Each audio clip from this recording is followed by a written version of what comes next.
উবাই ইবনে কাব রাদিয়াল্লাহু আনহু ডাক দিয়া বলেন, ইয়া রাসূলুল্লাহ, ইয়া হাবিবাল্লাহ, ওগো আল্লাহর নবী, আল্লাহ যে আমাকে কোরআন তেলাওয়াত করে শোনাতে বলেছেন, মহান আল্লাহ কি আমার নাম নিয়ে বলেছেন কিনা?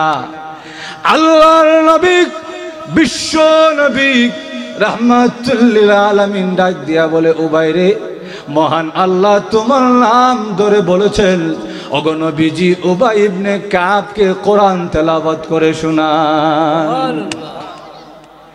এই কথা শোনার পরে উবাই ইবনে কাব রাদিয়াল্লাহু আনহু চোখের পানি ছেড়ে দিয়েছেন, আনন্দে আত্মহারা হয়ে গেছেন। মহান আল্লাহ যে আমার মতো গোলামের নাম উচ্চারণ করেছে, আমি উবাই ইবনে কাবের জিন্দেগি সার্থক হয়ে গেছে। আল্লাহ নাম নিয়ে বলছেন, সহিহ হাদিস, নাম নিয়ে বলছে, ওগো নবী উবাই ইবনে কাবের কাছে কোরআন তেলাওয়াত করে শোনান। কিন্তু উবাই ইবনে কাবের নাম কোরআন শরীফে নাই। সুবহানাল্লাহ। আল্লাহ নাম নিছেন, কিন্তু কোরআন শরীফে উবাই ইবনে কাব রাদিয়াল্লাহু আনহু নাম নাই। আল্লাহর নবীর আরেকজন সাহাবী হযরতে জাফর রাদিয়াল্লাহু আনহু, জাফর রাদিয়াল্লাহু আনহুকে আল্লাহর নবী ডাক দিয়া বলেন, জাফর রে, তোমার নাকি এমন 4টা গুণ আছে, যেই 4টা গুণ মহান আল্লাহ বড় ভালোবাসেন। জাফর রাদিয়াল্লাহু আনহু ডাক দিয়া বলেন, ইয়া রাসূলুল্লাহ, ইয়া হাবিবাল্লাহ, আল্লাহর নবী গো, আমার এই গুণের কথা আমার মা বাবাও জানে না। ওগো নবীজি, এই গুণের কথা আমার কোনো আত্মীয় স্বজন জানে না, আপনি কি করে জানলেন? আল্লাহর নবী ডাক দিয়া বলেন, জাফর রে, তোমার গুণের কথা মহান আল্লাহ আমাকে জানায়া দিয়েছেন। জাফর রাদিয়াল্লাহু আনহু ডাক দিয়া বলেন, ওগো নবীজি, আল্লাহ যে আমার গুণের কথা আপনাকে জানিয়ে দিয়েছেন, মহান আল্লাহ কি আমি অধমের নামটা উচ্চারণ করেছেন?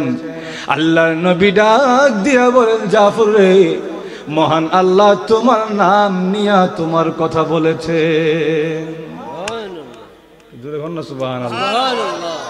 আল্লাহ নাম নিয়ে তোমাদের কথা বলেছেন, কিন্তু উনাদের নাম কোরআন শরীফে নাই।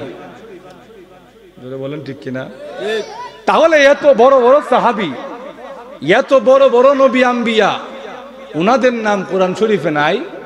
মাকড়সা এমন কি কাম করলো যে আল্লাহ মাকড়সার নামে কোরআন শরীফে সূরার নাম রাখি দিলেন?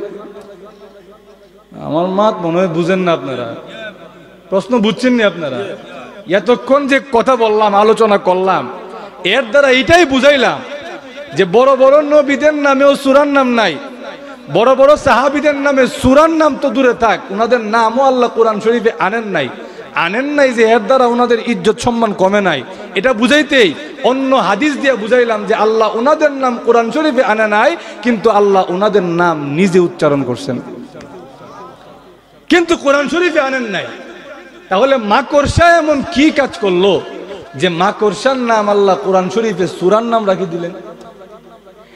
এই প্রশ্নের জবাবে মুফাসসিরিনে কেরাম উল্লেখ করলেন, এই সূরার মধ্যে আল্লাহ মাকড়সার ঘরের কথা আনছেন। প্রত্যেকটা প্রাণী ঘর বানায়, ঘর বানানোর মতন যোগ্যতা, মেধা, সরঞ্জাম আল্লাহ তাদেরকে দান করেছেন। আল্লাহ কোরআনের এক আয়াতও বলেন, আল্লাযী আহসানা কুল্লা শাইইন খালাকাহু ফাহাদা। আল্লাহ বলেন, প্রত্যেকটা মাখলুককে আমি আল্লাহ বড় সুন্দর করে বানাইছি। শুধু সুন্দর করে বানায় ছেড়ে দিছি এরকমটা নয়, সুন্দর করে বানাইছি, আবার দুনিয়ায় চলার মতন যোগ্যতা, মেধা, সেই হেদায়েত আমি আল্লাহ তাকে দান করেছি। এই জন্য দেখবেন মানুষ তো কথা বলতে পারে, নিজের মনের ভাষা প্রকাশ করতে পারে। যেই প্রাণীগুলো নিজের মনের ভাষা, নিজের মনের ভাব প্রকাশ করতে পারে না, এই মানুষগুলো দেখবেন দুনিয়ায় জীবনযাপন সুন্দরভাবেই করে। এই প্রাণীগুলো সুন্দরভাবে জীবনযাপন করেনি। এর উদাহরণ হিসেবে দেখবেন, একটা গাভী যখন বাচ্চা প্রসব করে, ওই বাচ্চাটাকে প্রতিদিন মার কোন জায়গায় তার খাদ্য আছে এটা 3 বেলা ধরায়া দিতে হয় না, সে নিজেই তার মার কোন জায়গায় খাদ্য রাখা আছে সে খুঁজে বের করতে পারে। একটা মুরগির বাচ্চা যখন ডিম থেকে ফুটে, ওই মুরগির বাচ্চাটাকে দৈনিক 3 বেলা 4 বেলা খাদ্য দেখায় দেখায় ধরায় দিতে হয় না, ওই মুরগির বাচ্চাটা নিজেই তার খাদ্য বের করে নেয়, খাদ্য জোগাড় করে নেয়। তাহলে এই যে দুনিয়ায় চলার মতন মেধা, এই যোগ্যতা কে তাকে দান করেছেন? আরো জোরে। শুধু তাই নয়, দুনিয়ায় চলার মতন সরঞ্জামও দিছেন। এই জন্য দেখবেন হাঁসের পায়ের আঙ্গুল একটা আরেকটার সাথে জোড়া লাগানো, ফিট করা, ফাঁক নাই। আল্লাহ, হাঁস জীবনে দেখেন নাই মনে হয় আপনার? হাঁসের পায়ের আঙ্গুলের মধ্যে গ্যাপ আছে, একটা আরেকটার সঙ্গে পর্দা লাগানো। কেন? কারণ হাঁস তো পানিতে চলে যাবে, আর পানিতে গেলে সেখানে চলার জন্য বৈঠা দরকার। এই জন্য আল্লাহ তার পাকে কুদরতি বৈঠা বানায় দিয়েছে। আবার দেখবেন মুরগির পায়ের মধ্যে আঙ্গুলের মধ্যে একটা আরেকটার লগে জোড়া না ফাঁক আছে। কেন? কারণ তার পানির কাম নাই, সে জমিনে চলবে, এই জন্য তার বইটাও দরকার নাই। জোরে বলেন ঠিক কিনা? আবার প্রত্যেকটা প্রাণী ঘর বানায়, দেখবেন বাবুই পাখিও ঘর বানায়, কিন্তু এত সুন্দর ঘর সে বানায়, কিন্তু কারিগরি বিদ্যা ইঞ্জিনিয়ারিং পাস করছে না। কিন্তু এর পরেও দেখবেন সে তাল গাছের পাতা একটা আরেকটার সঙ্গে জোড়া লাগায় এত সুন্দর করে ঘর বানায়। ভিতরে দেখবেন আবার একটা গম্বুজের মতন দেখা যায়, এটা হলো তার বউ লইয়া থাকার আলাদা রুম। আবার একটার লগে আরেকটা জোড়া লাগায়, এটা হলো একটা রেস্ট হাউস, ভিতরে গরম লাগলে এখানে বাহিরে এসে মুক্ত বাতাস খায়। জোরে বলেন ঠিক কিনা?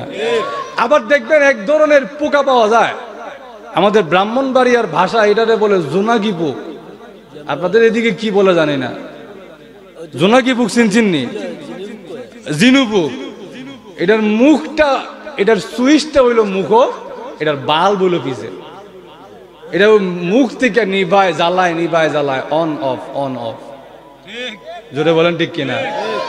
বাবুই পাখি করে কি, সে একটু কাদা এনে তার বাড়িতে রাখে, আর জিনুপুক একটা ধরে এনে, এটার সুইচটা তো মুখ, এই সুইচটারে নিয়ে কাদার মধ্যে দিয়া দেয়। এখন এটা আর বাতি নিভাইতে পারে না। বাবুই পাখি কয়, আমার ঘরের মধ্যে ইলেকট্রিসিটির বাতি ধরাইলাম। জোরে বলেন না সুবহানাল্লাহ। এই মেধা, এই যোগ্যতা, এই সরঞ্জাম আল্লাহ প্রত্যেকটা প্রাণীকে দান করেছেন। ঠিক তেমনি ভাবে মাকড়সাও দেখবেন ঘর বানায়।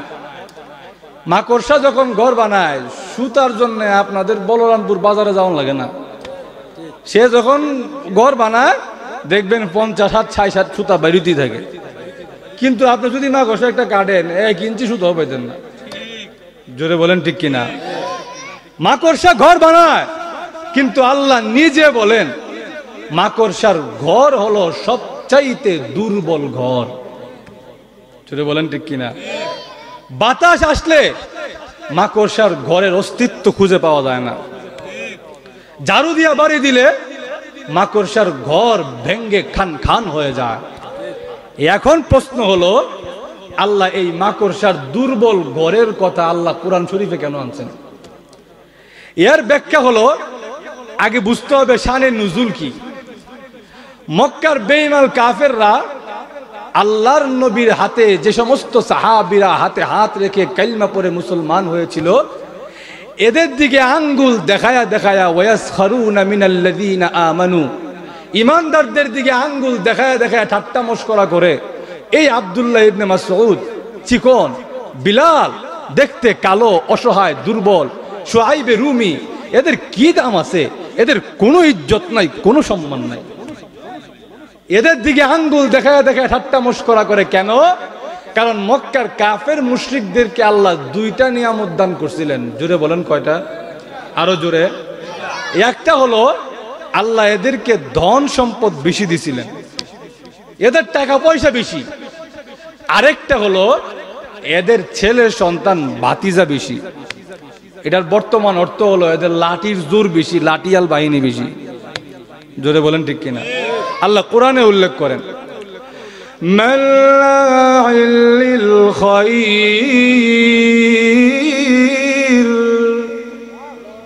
আল্লাহ বলেন মান্না'ইল লিল খায়র। খায়রের এখানে একটা অর্থ হলো লা ইলাহা ইল্লাল্লাহ। আল্লাহ বলেন এই লা ইলাহা ইল্লাল্লাহর দাওয়াতের কাজে বাধা প্রদানকারী যারা, তাদের দুইটা বৈশিষ্ট্য, দুইটা গুণের কথা আল্লাহ কোরআনে উল্লেখ করছেন। বলবো আয়াত? অসুবিধা হইতেছে আপনাদের? আল্লাহ বলে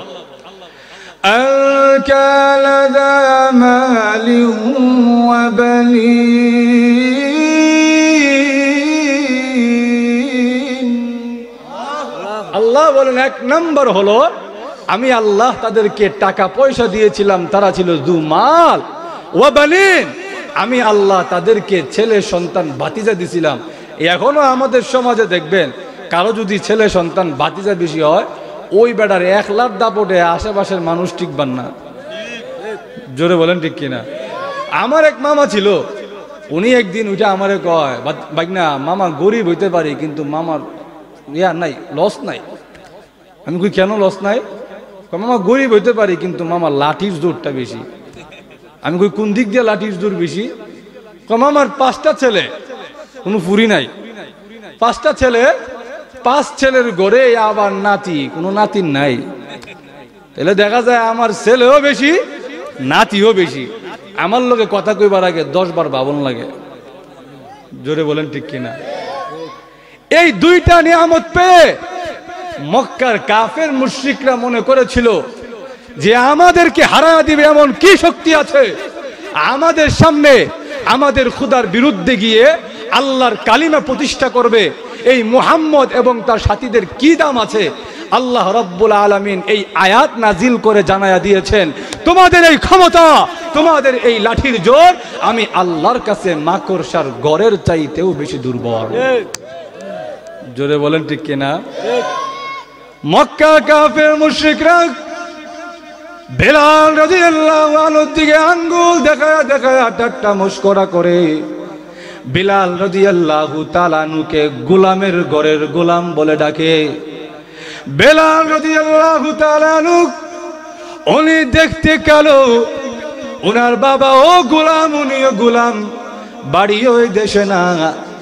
এই গোলামটা যখন নবীজির হাতে হাত রেখে কালিমা পড়ে মুসলমান হয়ে গেছে, ওনার মালিক উমাইয়া, আবু জাহেল, আবু লাহাব, উতবা, শাইবা, ওয়ালিদ ইবনে মুগিরার কাছে গিয়া বলে, আমার কালো গোলামটা মুহাম্মদের হাতে হাত রেখে কালিমা পড়ে মুসলমান হয়ে গেছে। এই গোলামের এত সাহস কিভাবে হলো? আজকে এই গোলামের একদিন না হলে আমার একদিন।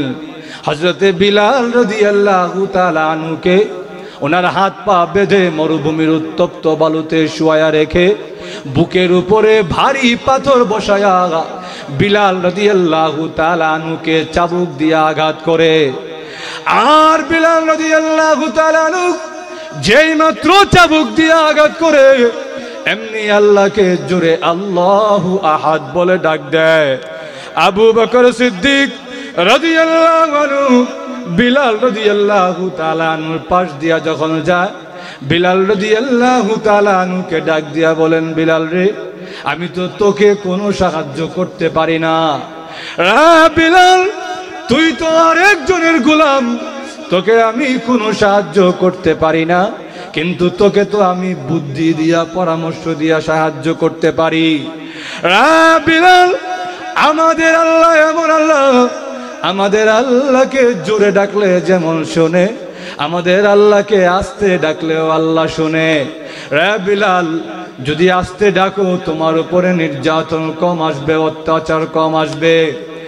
এই কথা বলার পরে বিলাল রাদিয়াল্লাহু তাআলা আনহু ডাক দিয়া বলেন, আবু বকর, আগামীকাল থেকে আর জোরে আল্লাহকে ডাকবো না, আস্তে আস্তে ডাকবো। পরের দিন যখন আবু বকর সিদ্দিক রাদিয়াল্লাহু আনহু বিলালের পাশ দিয়ে যায়, তাকায়া দেখে কালো বিলাল আর কালো নাই, রক্তে বিলাল রাদিয়াল্লাহু তাআলা আনহু লাল হয়ে গেছেন। আর বিলাল রাদিয়াল্লাহু তাআলা আনহু জোরে চিৎকার দিয়া আল্লাহু আহাদ বলে যখন ডাক দেয়, আবু বকর সিদ্দিক রাদিয়াল্লাহু আনহু ডাক দিয়া বলেন, বিলাল রে, তোকে যে গতকাল এত ওয়াজ করে বুঝাইলাম আল্লাহকে আস্তে ডাকলে তোর উপরে নির্যাতন কম আসবে, তুই দেখি এখনো জোরে জোরে আল্লাহকে ডাকোস। এমনি বিলাল রাদিয়াল্লাহু তাআলা আনহু ডাক দিয়া বলেন, হে আবু বকর সিদ্দিক, যতই নিয়ত করি না কেন আগামীকাল থেকে আল্লাহকে আর জোরে ডাকবো না, কিন্তু ওই বেঈমান কাফেররা আমাকে যখন মরুভূমির উত্তপ্ত বালুতে শুয়ায়া রেখে আমাকে যখন চাবুক দিয়ে আঘাত করে, আর আমি বিলাল যখন আমার আল্লাহকে আল্লাহু আহাদ বলে ডাক দেই, ওই সময় এত মজা আর এত মধুর লাগে, আমি বিলাল আর বেঈমান কাফেরদের নির্যাতনটার পাই না। আমাকে নির্যাতন করে, আমাকে অত্যাচার করে, কিন্তু আমি যখন আমার আল্লাহরে ডাক দেই আমি বিলাল আর কাফেরদের নির্যাতন টের পাই না। আবু বকর সিদ্দিক রাদিয়াল্লাহু আনহু বলেন, বিলাল, ইসলামের জন্য, ঈমানের জন্য, আল্লাহর জন্য যে তোমার এত মহব্বত, এত ভালোবাসা, এটা তো আমার জানা ছিল না। সঙ্গে সঙ্গে গেলেন উমাইয়ার কাছে, গিয়া কয়, একটা গোলাম রাখছো, এটারে দিয়া কামও করো না, বিক্রিও করো না, এক কাজ করো, গোলামটারে আমার কাছে বিক্রি করে দাও। উমাইয়া কয়, তুমি তো গোলাম কিনতে আইছো না, তোমার বাইরে উদ্ধার করতে আইছো, আমি এমন দাম চাইমু, তুমি আবু বকরের গোলাম কিনার সামর্থ্য নাই, এমন দাম চাইমু। আবু বকর সিদ্দিক রাদিয়াল্লাহু তাআলা আনহু বলেন, উমাইয়া, তুমি আবু বকরকে এখনো চিনো নাই, আবু বকর দুনিয়ার পিছনে ছুটা কুকুর নয়। জোরে বলেন ঠিক কিনা? আবু বকর সিদ্দিক রাদিয়াল্লাহু তাআলা আনহু উনি এমন এক মানুষ ছিলেন, এক নম্বরে হলো দুনিয়ার মায়া, মোহব্বত, মোহ, লোভ, লালসা, এগুলো আবু বকর সিদ্দিক রাদিয়াল্লাহু তাআলা আনহুর ভিতরে ছিল না। একদিন নবীজি চান্দা কালেকশন করে, ফান্ড কালেকশন করে, ওসমান রাদিয়াল্লাহু তাআলা আনহু দেখা যায় আল্লাহর নবীর কাছে একটা গাট্টি রাখছে, ওগো নবী, আল্লাহর রাস্তায় দান করে দিলাম।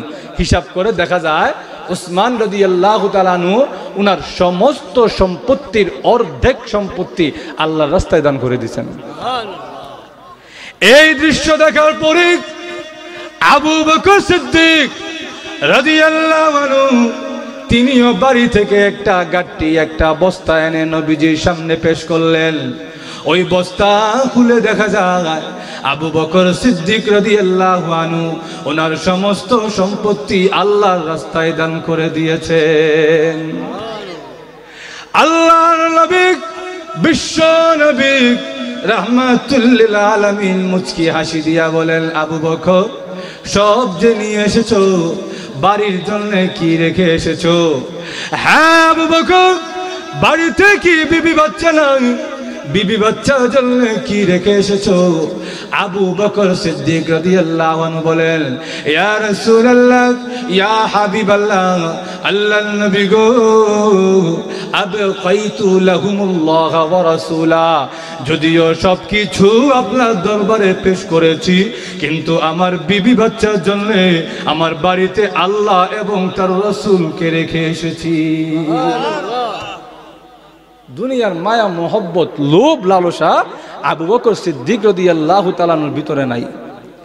দুই নম্বর হলো নেক আমলে কেউ আবু বকর সিদ্দিক রাদিয়াল্লাহু আনহুকে পিছনে ফেলাইয়া দিবে, এটা উনি সহ্য করতে পারতো না। একদিন আমিরুল মুমিনিন আবু বকর সিদ্দিক রাদিয়াল্লাহু তাআলা আনহু, তখন তিনি খলিফা, আমিরুল মুমিনিন, খলিফাতুল মুসলিমিন। অসুবিধা হইতেছে আপনাদের? ওমর রাদিয়াল্লাহু তাআলা আনহু দেখলেন একটা বুড়িমার বাড়িতে কোনো পুরুষ নাই, তার যে বাজার করে দিবে, পানির ব্যাগটাতে পানি ভরে দিবে। আগে তো, আগের যুগে তো মস্কো ছিল, পানির একটা কলসি, চামড়ার একটা কলসি থাকতো, ওটার মধ্যে কুয়া থেকে পানি ভরে রাখতো, সারাদিন ওই পানি ব্যবহার করত। কুয়া থেকে যে ওই বুড়িমারে পানি তুলে দিবে এমন একটা পুরুষ মানুষও নাই, বুড়িমার বহুত কষ্ট। ওমর রাদিয়াল্লাহু তাআলা আনহু চিন্তা করলেন, এই খেদমতটা আমি করব। সবাই যখন ঘুমায় যাবে, ওই বুড়িমার পানির বেগে আমি ওমর নিজে পানি ভরে দিব। যেই কথা সেই কাজ। এশারের নামাজের পরে ওমর রাদিয়াল্লাহু তাআলা আনহু আস্তে আস্তে বুড়ির বাড়িতে গেলেন। গিয়া উনি চিন্তা করলেন, মস্কটা নিয়ে কুয়ার থেকে পানি ভরে দেই। গিয়া যেই মাত্র মস্কে হাত দিছে, গিয়া দেখে কে যেন ওনার আগেই পানির মস্কে পানি ভরে রেখে দিছে। ওমর রাদিয়াল্লাহু তাআলা আনহু আমার আগে এই সংবাদ পাইলো কে? না, এটা হইতে দেওয়া যায় না, কালকে থেকে আরো আগে আইমু। পরের দিন আরো আগে আসলেন, এসে দেখে গতকাল যেমন কে যেন পানি ভরে রেখে দিছে, আজকে আগে আসার পরেও কে যেন উনার আগেই পানি ভরে রেখে দিছে। এরপরের দিন চিন্তা করলেন, না না, এমনি তো চলতে দেওয়া যায় না, আমি ওমর আরো আগে আসতাম।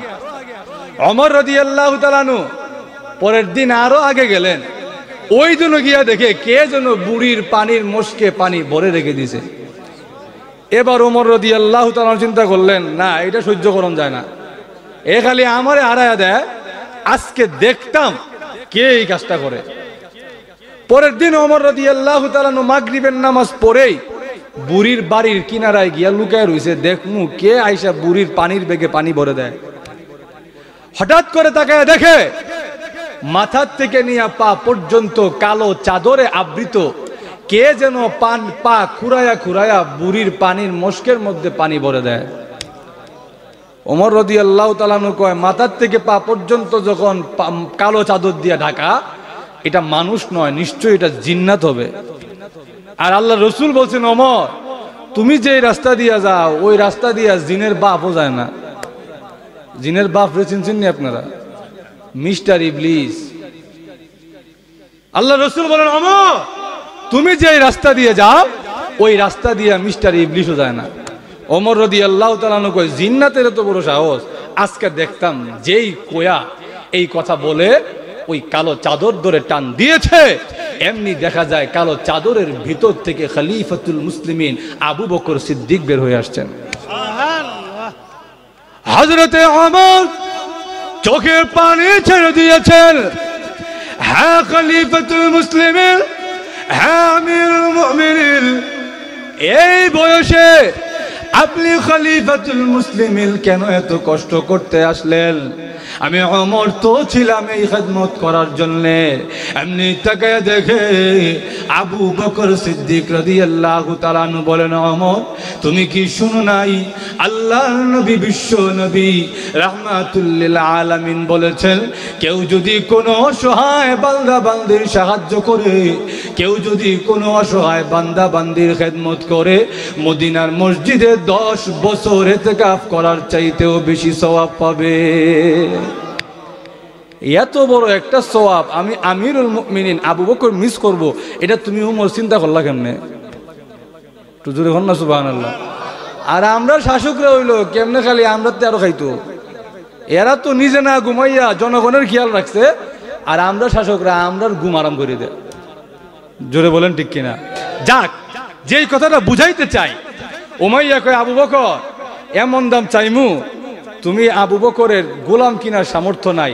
আবু বকর সিদ্দিক রাদিয়াল্লাহু তাআলা বলেন, উমাইয়া আমি জানি তুমি চড়া দাম চাইবা, এজন্য আমি আবু বকর মনে মনে নিয়ত করে এসেছি, আমি আবু বকরের সব কিছু যদি বিক্রি করতে হয় করে দিব, কিন্তু বিলালকে আজাদ করে ছাড়ব।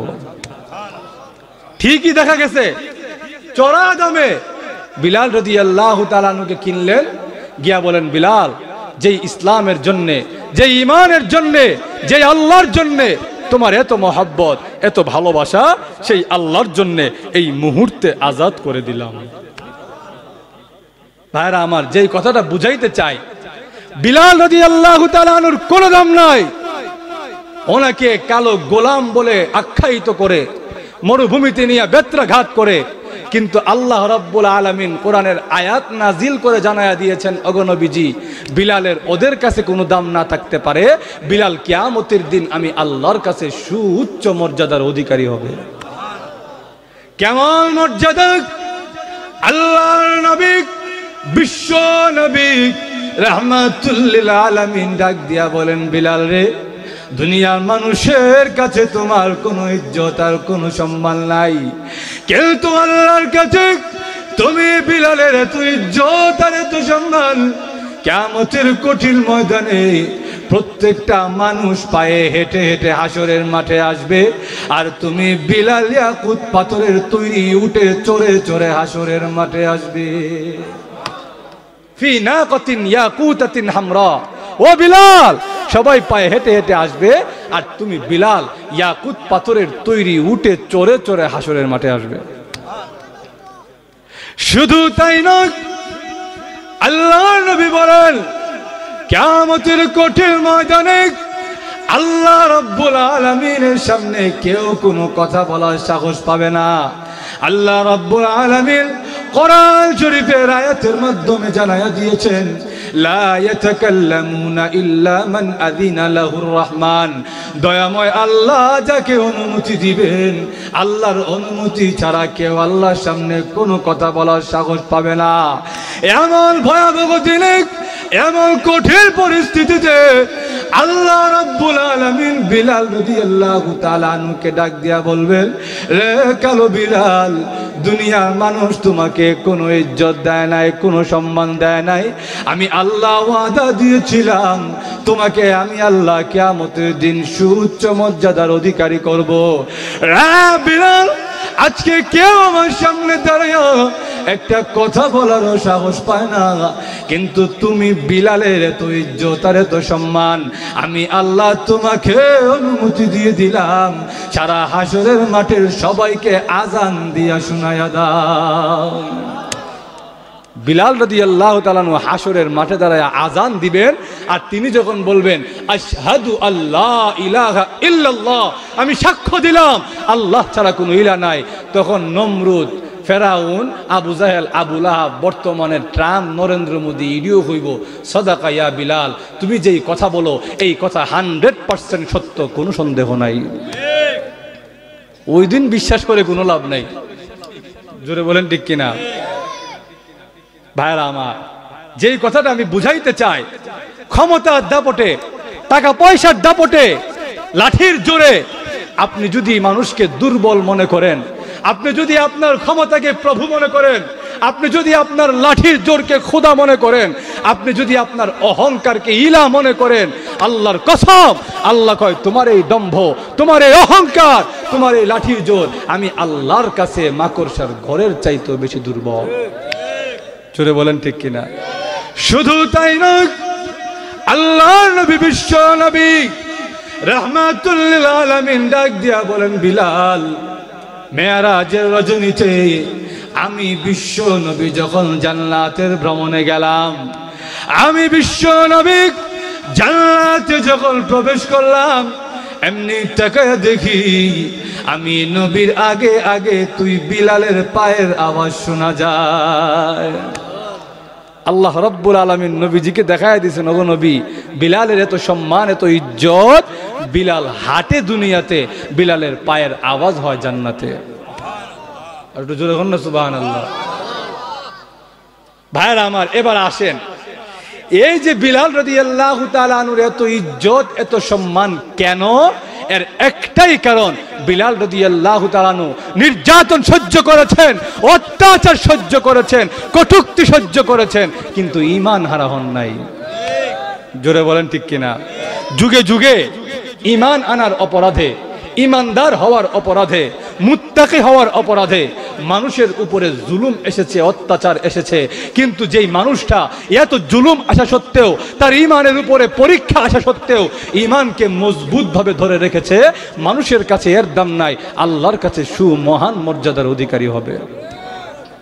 সাহাবাই কেরামের দিকে লক্ষ্য করে দেখুন, সাহাবাই কেরামের ইতিহাস পড়ে দেখুন। সাহাবাই কেরামের ইতিহাস যদি পড়েন, হায়াতুস সাহাবার পৃষ্ঠায় পৃষ্ঠায় দেখবেন সাহাবাই কেরামের নির্যাতনের বর্ণনা। সাহাবাই কেরামকে আরবের মক্কার মুশরিকরা, কাফেররা মানুষ মনে করে নাই। কোন মানুষও একটা মানুষকে এত কষ্ট দিতে পারে না মক্কার মুশরিকরা নবীর সাহাবীদেরকে যেই কষ্ট দিয়েছে। হযরত খাব্বাব রাদিয়াল্লাহু তাআলা আনহু ঈমান আনার অপরাধে একদিন আমিরুল মুমিনিন হযরত ওমর রাদিয়াল্লাহু তাআলা আনহু জুমার খুতবায় ভাষণ দিচ্ছেন। আমার মনে হয় বিলাল ইসলামের জন্য যেই কষ্ট সহ্য করেছে আর কেউ এত কষ্ট সহ্য করে নাই। এমনি দেখে পিছন থেকে একজন দাঁড়ায় বলে, আমিরুল মুমিনিন, আপনি দেখি আমার নামটা বললেন না। সুবহানাল্লাহ কইতেন না? আমিরুল মুমিনিন ওমর, তিনি ডাক দিয়া বলেন, তোমার নাম কি ভাই, আর তুমি ইসলামের জন্য কি করেছো আমার জানা নাই। তিনি বলেন, ওমর, আমার নাম হলো খাব্বাব, আমি ইসলামের জন্য কি করেছি এটা আমার মুখে বলার দরকার নাই, আমার পিঠ আর কোমর থেকে কাপড় উঠালাম, আমার পিঠ আর কোমর বলে দিবে আমি ইসলামের জন্য কি করেছি। উনি যখন ওনার কোমর আর পিঠ থেকে কাপড় উঠালেন, কিতাবের মধ্যে লেখে আমিরুল মুমিনিন ওমর রাদিয়াল্লাহু আনহু দুইটা হাত দিয়ে দুই চোখ ঢেকে ফেলেছেন আর বলে কাপড় ছেড়ে দে। এমন আশ্চর্য কোমর আমি ওমর জিন্দেগিতে দেখি নাই। রে খাব্বাব, তোমার পিঠের মধ্যে এত বড় বড় গর্ত কিসে? তোর কোমরের মধ্যে হাড্ডি নাই কেন, মাংস নাই কেন? খাব্বাব রাদিয়াল্লাহু তাআলা বলেন, ওমর, ওই টাকাওয়ালা পয়সাওয়ালারা, ওই ক্ষমতাওয়ালারা ঈমান আনার অপরাধে আমি খাব্বাব গোলাম, আমাকে জ্বলন্ত আঙ্গারের উপরে শোয়ায় দিছে। আমি যেন নড়াচড়া করতে না পারি, আমার বুকের উপরে ভারী পাথর বসায় দিছে। আমার পিঠ থেকে গোশত চর্বি খসে খসে ওই আগুন নিভত, তারা আবার আগুন জ্বালায়া দিত আর বলতো, খাব্বাব, হয় মুহাম্মদের দরবার ছাড়বি, না হলে এভাবে পুড়তে পুড়তে মরবি। হ্যাঁ, আমি খাব্বাব তাদেরকে জানিয়ে দিয়েছি, মক্কা কাফেররা, আল্লাহ আমাকে মাত্র জীবন দান করেছেন। আমার আল্লাহ যদি আমাকে 10টা জীবনও দান করতেন, আমি প্রত্যেকটা জীবন আমার আল্লাহর রাস্তায় ব্যয় করে দিতাম, কিন্তু একটা মুহূর্তের জন্য ঈমান হারা হইতাম না। ভাইরা আমার, লক্ষ্য করে দেখুন, সাহাবায়ে কেরাম ঈমানের জন্য জীবন দিয়েছেন, ঈমানের জন্য অত্যাচার সহ্য করেছেন। শুধু অত্যাচার সহ্য করেছেন এমন নয়, ঈমানের জন্য নিজের বাবা মা আত্মীয় স্বজন সব ছেড়েছেন, কিন্তু একটা মুহূর্তের জন্য ঈমান হারা হন নাই। হযরত সাদ ইবনে আবি ওয়াক্কাস রাদিয়াল্লাহু আনহু, ওনার মা ওনাকে বলেন, সাদ রে, কি ধর্ম গ্রহণ করলি? মুহাম্মদের দরবার যদি না ছাড়স, তোকে আমি আমার বাড়ি থেকে বের করে দিব। সাদ ইবনে আবি ওয়াক্কাস রাদিয়াল্লাহু আনহু ডাক দিয়া বলেন, মাগো, ও মা, শুধু আপনার বাড়ি কেন, তামাম পৃথিবী ছেড়ে দিতে রাজি, কিন্তু একটা মুহূর্তের জন্যও আল্লাহর নবীর দরবার ছাড়তে রাজি না। শুধু আপনার বাড়ি কেন, আপনার বাড়ির সীমানা খুব দূর, সারা পৃথিবী ছেড়ে দিব, আল্লাহর নবীর দরবার ছাড়বো না। মা কয়, না, এর অন্যভাবে ট্রিটমেন্ট দিতে হইব। কেমনে? মা কয়, আমার ছেলে তো বড় মা ভক্ত সন্তান, এর একটা ট্রিটমেন্ট দেই, ইমোশনাল ব্ল্যাকমেল করি। কেমনে? মা সন্তানকে গিয়া কয়, তুই যদি মুহাম্মদের দরবার না ছাড়স, আমি আল্লাহর কসম কাটলাম 3 দিন ধরে কিচ্ছু খাইতাম না, আমি বুড়ি মা, না খাইয়া মরে যাবো। ঠিকই দেখা গেছে, মা খাওয়া দাওয়া বন্ধ, আমরণ অনশন, আমি না খাইয়া মরে যাবো গা, আমার ফুয়া মুহাম্মদের দরবারে গেছি কি এই কষ্টে এই দুঃখে আমি না খাইয়া মরে যাবো। সাদ রাদিয়াল্লাহু তাআলা ওনার দিকে চায় না, থাক, ওদিকে গেলেই মায়া লাগবো, এর চাইতে দেখি কেমন হয়। কিন্তু ওনার ভিতরে ভিতরে মা ভক্ত সন্তান, ভিতরে ভিতরে ওনার কষ্ট কুরে কুরে খায় যে আমার মা যদি আমার কারণে সত্যি না খেয়ে মরে যায়, আমি মরণ পর্যন্ত নিজেকে কেমনে সান্ত্বনা দিব। কিন্তু আল্লাহ ওনার ভিতরে এমন এক বুদ্ধি দিয়ে দিলেন। সাদ রাদিয়াল্লাহু তাআলা ওনার মার কাছে গেছে পরে মা কয়, কিতারে, কিতা কবি, কিচ্ছু কবি নাকি? কয়, মা, একটা পার্সোনাল কথা কওয়ার লাগে আপনার কাছে আইছিলাম। মা মনে মনে খুশি, আমার ফুয়া মনে কইব, আম্মা খেয়াল আইন, আমি ধর্ম ছেড়ে দিছি। মার কানের কাছে মুখটা নিছে, মা ও কানটা আগাই দিছে, কি কয় শুনি। উনি মার কানের কাছে মুখ নিয়ে ডাক দেয়, মা, আল্লাহ শুধুমাত্র আপনাকে একটা জীবন দান করেছেন গো মা। আল্লাহ যদি আপনাকে 100টা জীবন দান করতেন, আর ওই প্রত্যেকটা জীবনও যদি আপনি না খেয়ে খেয়ে নষ্ট করতেন, তথাপিও আমি সাদ একটা মুহূর্তের জন্যও ঈমান হারা হইতাম না। মা কয়, আমি ভাবলাম কি কইল কি? মা কয়, না, বুঝছি, আমি মইরা গেল আমার পুয়া ধর্ম ছাড়তো না। কই গো, কে আসো, আমারে খাওয়ান দিলাও। হাদিসের মধ্যে আসছে, এই কথা বলার পরে সাদ বিন আবি ওয়াক্কাস রাদিয়াল্লাহু তাআলা আনহুর ভাই আম্মারা ওনার মাকে খাওয়ান দিয়ে দিয়েছেন। সাহাবাই কেরাম সব ছেড়ে দিয়েছেন, মা বাবা ভাই বোন আত্মীয় স্বজন নিজের জীবনও বিলীন করে দিয়েছেন, ঈমান ছাড়েন নাই। এজন্য আল্লাহ রাব্বুল আলামিন সাহাবীদের জন্য সাধারণ ক্ষমা দুনিয়াতেই ঘোষণা করে দিয়েছেন।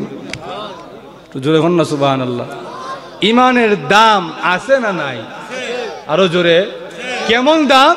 আল্লাহর নবী বিশ্ব নবী রাহমাতুল লিল আলামিন বলেন, لا تقوم الساعة حتى لا يقال في الأرض الله الله।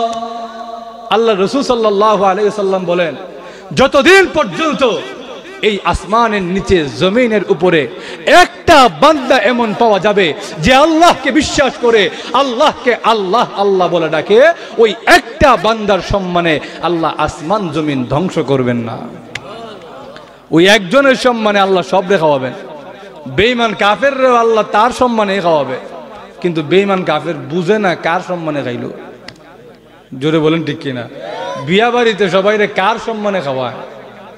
আরো জোরে, দামাই যদি না যায়, দামাইয়ের বাপও যদি যায়, বিয়াই সাহেব আমার ফুয়াটা কই গেছে, তুকায় পাইতেছি না, আচ্ছা দেখুন নে কই গেছে, আমারই তো ছেলে, আমি জন্ম না দিলে জামান পাইতেন কই, এক কাম করেন আমরা খাওয়ান দিলেন, দেখমুনে কই গেছে।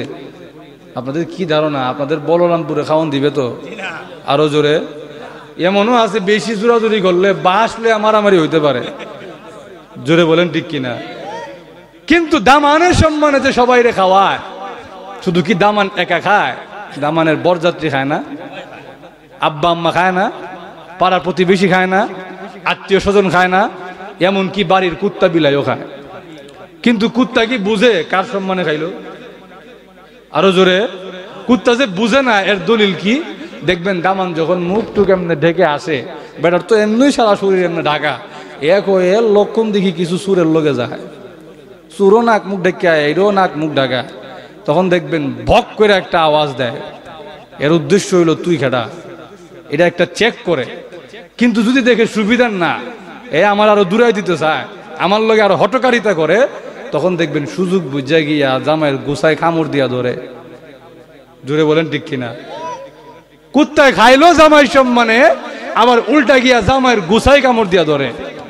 ঠিক তেমনই ভাবে কুকুর যেমন বোঝে না কার সম্মানে খাইলো, বেঈমান কাফেররাও বোঝে না কোন ইমানদারের সম্মানে খায়। এই জন্য কুত্তা যেমন গিয়া গোসায় কামড় দিয়া ধরে, বেঈমান কাফেররাও মুমিনের মাথায় গিয়া বোমা মারে। জোরে বলেন ঠিক কিনা? আপনারা বলবেন হুজুর আপনি বেঈমান কাফেরদের তুলনা কুকুরের সাথে দিয়েছেন, এটা আমি দেই নাই, আলী রাদিয়াল্লাহু আনহু দিয়েছেন। বলবো অসুবিধা হইতেছে আপনাদের? আলী রাদিয়াল্লাহু আনহু বলেন, আদ-দুনিয়া জিফাতুন ওয়া তালিবুহা কিলাব। আলী রাদিয়াল্লাহু তাআলা বলেন, এই দুনিয়া হলো একটা মরা জন্তু, মরা জানোয়ার, আর যে আল্লাহ খুদা তার বাড়ি পরকালের কথা ভুলে, তার মালিক আল্লাহর কথা ভুলে খালি দুনিয়ার পিছনে ছুটছে, এ হলো দুনিয়ার পিছনে ছুটা কুত্তা। জোরে বলেন ঠিক কিনা? যাক, ওইটা আমার আলোচ্য বিষয় নয়। যে কথাটা আমি বুঝাইতে চাই, যদি ঈমানের উপরে থাকতে পারেন, দুনিয়ায় আপনার উপরে নির্যাতন আসবে, দুনিয়ায় আপনার ঈমানের উপরে পরীক্ষা আসবে, কিন্তু এই পরীক্ষায় যদি উত্তীর্ণ হইতে পারেন, আল্লাহর রাসূল বলেন তুমি মরতে দেরি হবে, জান্নাতের টিকিট দিতে দেরি হবে না। তো জোরে বলেন না সুবহানাল্লাহ। ভাইরা আমার লক্ষ্য করে দেখুন, সাহাবায়ে কেরামের যুগ থেকে কিয়ামত পর্যন্ত প্রত্যেকটা জামানায় ঈমান আনার অপরাধে, ঈমান নিজের মধ্যে ধারণ করার অপরাধে, ইসলামের উপরে থাকার কারণে আপনার উপরে জুলুম আসবে, নির্যাতন আসবে, পরীক্ষা আসবে। শুধু তাই নয়, আল্লাহর নবী, বিশ্ব নবী রাহমাতুল লিল আলামিন পৃথিবীতে আসার 70 বছর আগে আসহাবুল উখদুদ নামের একটা গোষ্ঠী ছিল। ওই গোষ্ঠীতে 12,000 লোককে শুধু ঈমান আনার অপরাধে জ্বলন্ত আগুনে ফেলে শহীদ করে দেওয়া হয়েছে। আল্লাহর নবী, বিশ্ব নবী রাহমাতুল লিল আলামিন বলেন, ওই গোষ্ঠীতে একজন মা তার সন্তানকে নিয়ে এসেছে, একটা দুধের বাচ্চাকে কোলে নিয়ে মা এসেছে। মা ইতস্তত করে, মা ভয় পায়, আমার দুধের বাচ্চা এই ছোট বাচ্চা আগুন কেমনে সহ্য করবে? মা ইতস্তত করে এমনি তাকায় দেখে ওই দুধের বাচ্চাকে মার কোল থেকে টান দিয়া ওই জ্বলন্ত আগুনে নিক্ষেপ করে শহীদ করে দেওয়া হয়েছে। মা পাগলের মতো কাঁদে, মা পাগলের মতো ছুটে বেড়া। এমনি আল্লাহ রাব্বুল আলামিন ওই দুধের বাচ্চার জবানটা খুলে দিয়েছে। ওই দুধের বাচ্চা ডাক দিয়া বলেন, ইয়া উম্মা ইসবিরি ফা ইন্নাকি আলাল হাক্কি। হ্যাঁ আম্মা জান, আপনি পাগলের মতো ছুটে না, আপনি চোখের পানি মুছে ফেলেন গো মা, আপনি ধৈর্য ধারণ করেন, কারণ আপনি যেই ধর্মের উপরে আছেন এই ধর্মই সত্য ধর্ম, কোনো সন্দেহ নাই। অগমা, আপনি ঈমানের উপরে আছেন, আপনি ধৈর্য ধারণ করেন, কোনো টেনশন করেন না। দুনিয়ার আগুনে যদি ঈমান নিয়ে পড়তে পারেন গো মা, দুনিয়ার আগুনে ঈমান নিয়ে পড়লে কোনো কষ্ট হয় না। দুনিয়ার আগুনে ঈমান নিয়ে পড়তে দেরি হয়, আল্লাহ রাব্বুল আলামিন রূহটা জান্নাতে পৌঁছাইতে দেরি করেন না। ধৈর্য ধারণ করেন, আপনি ঈমান নিয়ে আছেন, আপনি মরতে দেরি হবে, জান্নাতের টিকিট পাইতে দেরি হবে না। জোরে হন না সুবহানাল্লাহ। সাহাবাই কেরামও আল্লাহর নবী খানায় কাবা হেলান দিয়া বসা, সাহাবাই কেরাম গিয়া নবীজির কাছে গিয়া বলো, ওগো নবী, আমরাও তো মাইরা সাফ করে ফেলতেছে, আপনি না বলছেন আল্লাহ সাহায্য আসবে, আর কবে আসবে হুজুর? আমাদেরকে মাইরা সাফ করে ফেলতেছে, মাতা নাসরুল্লাহ, আল্লাহ সাহায্য কবে আসবে? এমনি দেখা যায় আল্লাহর নবী খানায় কাবা থেকে হেলানটা এনে সোজা হয়ে বসে বলেন, তোমরা বড় তাড়াহুড়া আরম্ভ করছো, এত অত্যাচার, জ্বলন্ত আগুনের উপরে শুয়ে দেয়, শহীদ করে ফেলতেছে। উম্মে শরীক রাদিয়াল্লাহু তাআলা আনহা, মহিলা মানুষ, ইসলাম ধর্ম গ্রহণ করার অপরাধে মক্কার কাফেররা মরুভূমিতে নিয়ে হাত পায়ে একসাথে বাইধা রাখছে। 3 দিন যাবত শুধু শুকনা রুটি খেতে দেয়, কোনো পানি দেয় না। বলেন তো দেখি, শুকনা খাবার খেলে পানির পিপাসা বেশি লাগে না কম লাগে? আরো জোরে। ওনার বেশি পিপাসা লাগে, কিন্তু ওনাকে পানি দেয় না, শুধু শুকনা খাবার দেয়। 3 দিন পরে দেখা যায় উনি মরা মুরগির মতন ছটফট আরম্ভ করছে, গলা কাটা মুরগির মতন। রে মক্কার কাফেররা, যদি আমাকে পানি না দাও, আমি উম্মে শরীক ছটফট করতে করতে এখানেই শহীদ হয়ে যাব। মক্কার কাফেররা কয়, উম্মে শরীক, 1 ফোঁটা নয়, 1 গ্লাস নয়, 1 মটকা পানি দিতেও আমরা রাজি আছি, শর্ত একটা, মুহাম্মদের দরবার ছেড়ে দাও, কালিমা ছেড়ে দাও, এই মুহূর্তে ছেড়ে দিব। নাউজুবিল্লাহ কইতেন না। এমনি দেখা যাক নিথর হয়ে পড়ে থাকে উম্মে শরীক, এমনি লাভ দিয়ে ডাক দিয়ে বলে, ও মক্কার কাফেররা, আমি উম্মে শরীকে নিথর সুযোগ নিয়া, সম্ভাবনা আছে আপনার ছেলে মেয়ে আপনাকে জবাই করে বস্তু নিয়ে যাবে, কারণ এমন একটা বস্তু আপনার কাছে আছে যেই বস্তু দিয়া মৌলভীবাজারের মতন 10টা জেলা কেমন যাইব। আর যেই ঈমান আপনাকে আল্লাহ দান করেছেন, যেই ঈমান দিয়ে আপনি এই দুনিয়ার সমান 10টা দুনিয়া কিনতে পারবেন, ওই ঈমান আপনার কাছে আসছে, আর ওই ঈমানের উপরে নির্যাতন আসবে না? আরো জোরে। 2 নম্বর কথা হলো, আল্লাহ আপনাকে ঈমানের বিনিময়ে এত বড় একটা নিয়ামত দান করবেন, আল্লাহ কি আপনার ঈমানটা পরীক্ষা করে দেখবেন না? আরো জোরে। বাজারে যখন দেখেন, আপনারা কখনো কি মাটির পাতিলা বিক্রি করতে দেখছেন? অনেকেই দেখেন নাই, দেখছেন নি? মাটির পাতিলা যখন বিক্রি করে দেখবেন বিক্রেতা কত গুণগান, অমুক জায়গার মাটি অমুক ভাবে শুকাইয়া একদম ভালো করে 1 নম্বরের কোয়ালিটির মাটির পাতিলা ভাইরা আমার, আপনারা ব্যবহার করতে পারেন, আপনি সহ আপনার 14 গোষ্ঠী ব্যবহার করবে, কিন্তু এটার কিচ্ছু হবে না। জোরে বলেন ঠিক কিনা? কিন্তু আপনি কি বিক্রেতার ওয়াজ শুননাই কিনে ফেলেন? দেখবেন বাবা 20 টাকার একটা মাটির পাতিলা, এটা নিয়ে কতক্ষণ বাজারে দেখে। জোরে বলেন ঠিক কিনা? যদি মাটির পাতিলাটা টন্নর করে উঠে, শুকনা একটা আওয়াজ হয়, না এটা ঠিক আছে। আর যদি দেখে ভিজা ভিজা, না এটার মধ্যে ঝামেলা আছে।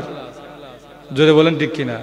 আবার যদি শুকনাও হয়, এটারে দেখবেন পানির মধ্যে চুবায়া চুবায়া রাখা দেখে আসলে শক্ত হয়েছে কিনা।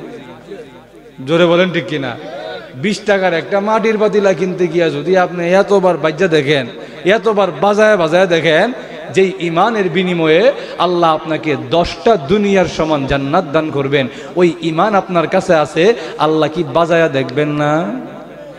আরো জোরে ভাইরা আমার, আল্লাহ নিজেই কোরআনে বলছেন, ওয়ালাকাদ ফাতান্নাল্লাযীনা মিন ক্বাবলিহিম ফালা ইয়া'লামান্না আল্লাহু আল্লাযীনা সাদাকু ওয়ালা ইয়া'লামান্নাল কাযিবিন।